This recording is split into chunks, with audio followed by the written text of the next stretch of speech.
Hi guys, and welcome back to the channel. So if you've been here before, you will know that I have already reviewed the British Airways Club Europe short-haul business class seat more than once. Now it's a seat that does spark a very healthy debate, but here's the big question. As we step into 2025, has British Airways stepped up its game, or is it still the same old story? Now to find out, I'm taking a 4.5-hour flight from here at London Heathrow over to Larnaca in Cyprus. And I think that is going to be the perfect test for this so-called business class experience. So with that being said, let's head on inside and get this review started. Coming up in today's review, British Airways gets into the Christmas spirit with mulled wine, festive decorations, and also a touch of drama as a drunken passenger has to be removed before takeoff. But let's dive in to see what it's like to fly Club Europe as we head into 2025. If you're flying in Club World or Club Europe, British Airways names for their long-haul and short-haul business class services, you get access to perks like a separate check-in area and fast-track security. Well, fast-track wasn't exactly fast today, but eventually I did make it through to the lounge. One of the things that I love about British Airways at Christmas is how they embrace the festive season. The lounge was decked out with Christmas decorations, carols were playing softly in the background, and they even had mulled wine on offer, which, judging by how quickly it was disappearing, was very popular. It all really set the mood and added a really nice festive touch to the whole experience. Now, as always, I started my lounge experience with a cappuccino because, well, priorities, but then I had a good look at the buffet. My last few Club Europe flights left me really disappointed with the onboard catering, so I was hoping to fill up here, and wow, BA did deliver. I started with some soup, giving it a bit of a twist with some chili flakes and croutons, then I went for a cold pasta salad, a wrap and a sandwich. But the highlight, a full Christmas lunch at the hot counter, featuring turkey, mashed potatoes, parsnips and sprouts. It was absolutely delicious. Coupled with the Christmas music, it really got me in the holiday spirit. Now, one of my favourite parts of this lounge is the open views of the runway at the back of the lounge. If you come in here, try and get a seat towards the back of the lounge. There is something so calming about sitting back with a cappuccino or something a little bit stronger and just watching the planes take off and land. It is fabulous.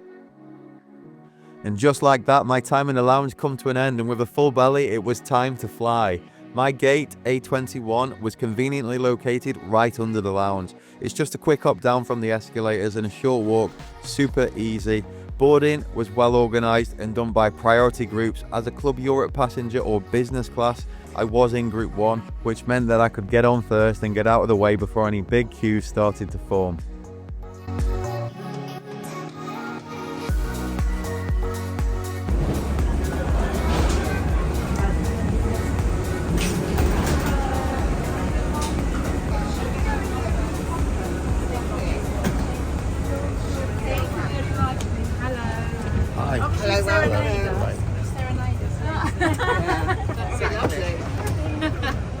Hi. Hello. All right. How are you? I'm alright, just had a Christmas lunch in that lounge, it was really good. Oh, really? Yeah. Turkey. Blanket or Yeah, trimmings. sprouts, parsnips, mashed potato. Yeah. So you won't need any food. Done. Yeah, it was very, very well done. Is it good? So, yeah. Good. Decorations are out, mulled wine. There you go. Nice. Merry Christmas anyway. Yeah. Welcome. After a fabulous welcome from the crew, I finally come face to face with my old foe, the dreaded Club Europe business class short-haul seat.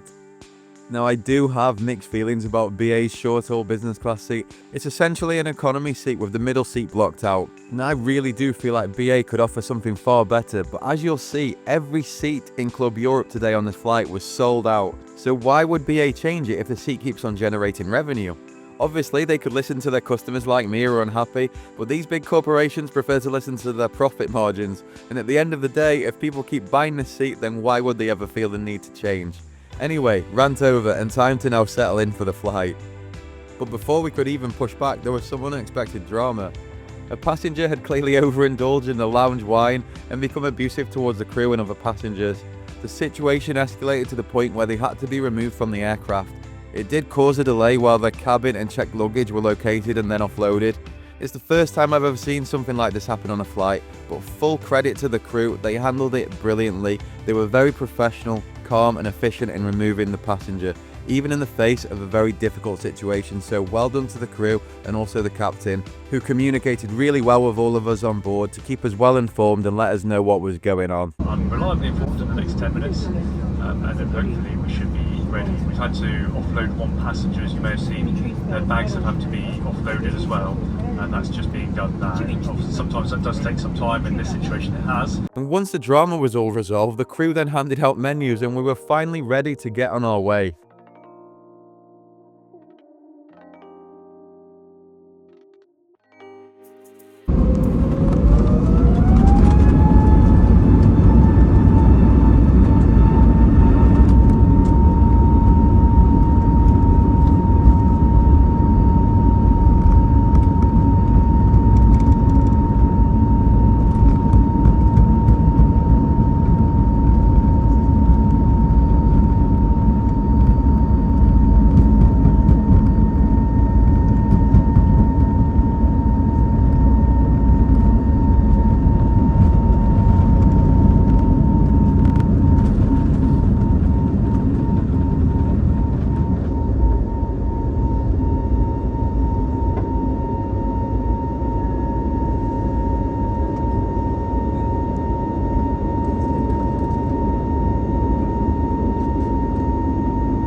Once we reached cruising altitude, the crew were quick to start the drink service. I opted for a proper cup of English tea, accompanied by some shortbread and a salted snack mix, which hit the spot.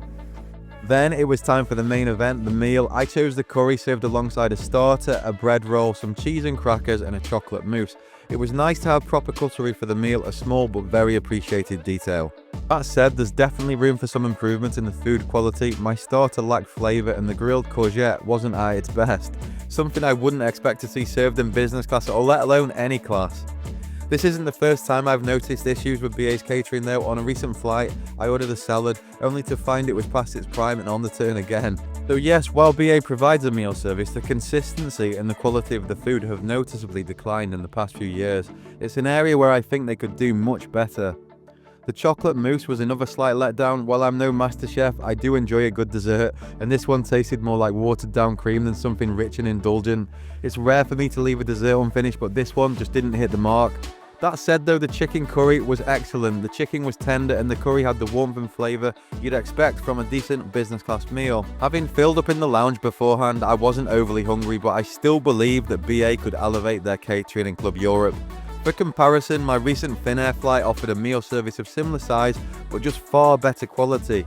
Every element from the starter to the dessert was thoughtfully prepared and genuinely enjoyable. Now after the meal, the crew came around with another drink service and I enjoyed a second cup of tea paired with a couple of chocolates, which was a nice way to round off the whole experience. So here's the big question, and to quickly sum up, as we head into 2025, is Club Europe worth it? Well, if you're using Avios that cost you relatively little, then maybe, but if you're paying with your hard-earned cash, for me, it's a big no. I mean, sure, the lounge is nice, but once you're on the aircraft, there's not much to justify the price.